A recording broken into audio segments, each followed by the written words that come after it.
back to another episode of Share the Wealth. Today, you're joining the Love Club, and we have a few tips on how you can make the most romantic money moves this Valentine's Day. But before we get started, would you like to read our disclaimer? Yeah, Leah. Before we begin, we would like to reiterate this is being recorded on February 13th, 2024. The contents of this podcast are strictly for informational purposes only, and nothing said should be taken as tax, legal, or investment advice. It is important to discuss your situation with a professional before making any financial decisions, as the strategies discussed may not be suitable for you specifically. Leah, why don't you start us off? Given that money can be one of the top stressors in a relationship, choosing to embrace this with your partner will actually help bring you closer. Working towards those common goals and aspirations will help build that strong relationship. And for all you Galentines, we didn't forget about you. Moms, sisters, grandmas, this is the time to show each other how much you all mean to each other.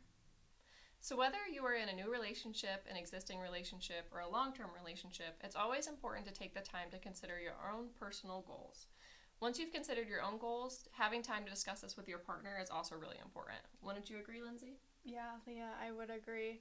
Putting your own money values first will help logistically and goal-wise when determining what you are looking for in your own personal success moving forward, and then that contributes down into your relationship success. One way to do this is by setting monthly money dates with your partner or by yourself. If you're a Galentine out there, maybe grabbing your favorite drink and your favorite snack and sitting down and looking through what your goals are for the year would be very helpful for you. Mm-hmm. Yeah, it's never wrong to have a ladies' night in with a little charcuterie and wine. Yeah, definitely make a fun night out of it with your other Galentines. But making sure that you make the time to go through your plan and your goals for the year will only help you be successful this year. So maybe you're planning for that big trip that you want to take, or you're just trying to set those financial goals. It's always important to keep looking forward and not backwards. As for your monthly money dates with your partner, one date that you can do is reviewing account balances, looking at your assets and your liabilities.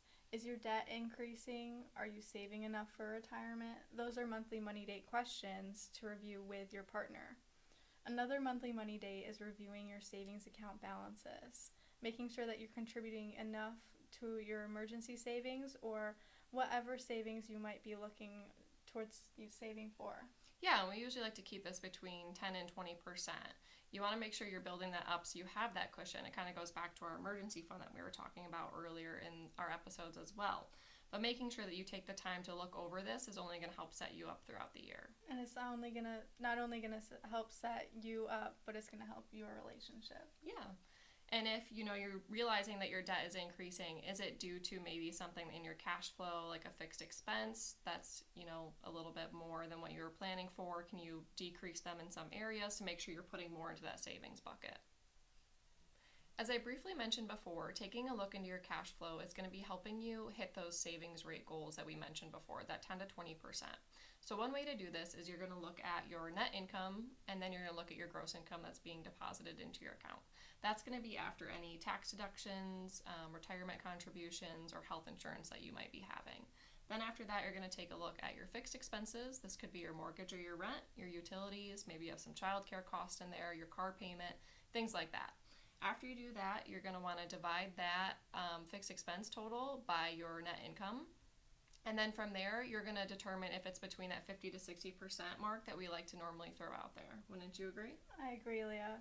And since we aren't that far into the new year, another perspective to look at is taking a look at your entire year's worth of bank statements and expenses from last year and dividing those into different categories and looking at maybe you've spent a little too much in one category versus another.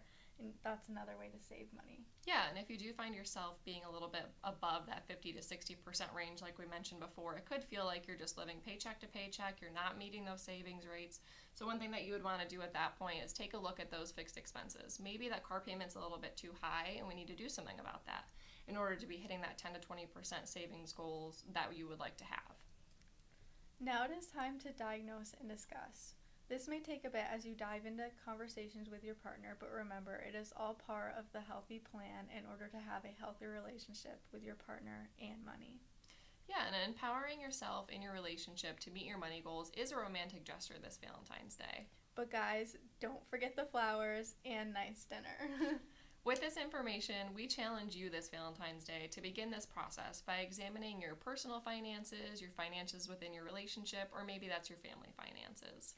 We hope you enjoyed this episode, and be sure to tune in bi-weekly. And always, don't forget, share the wealth. wealth.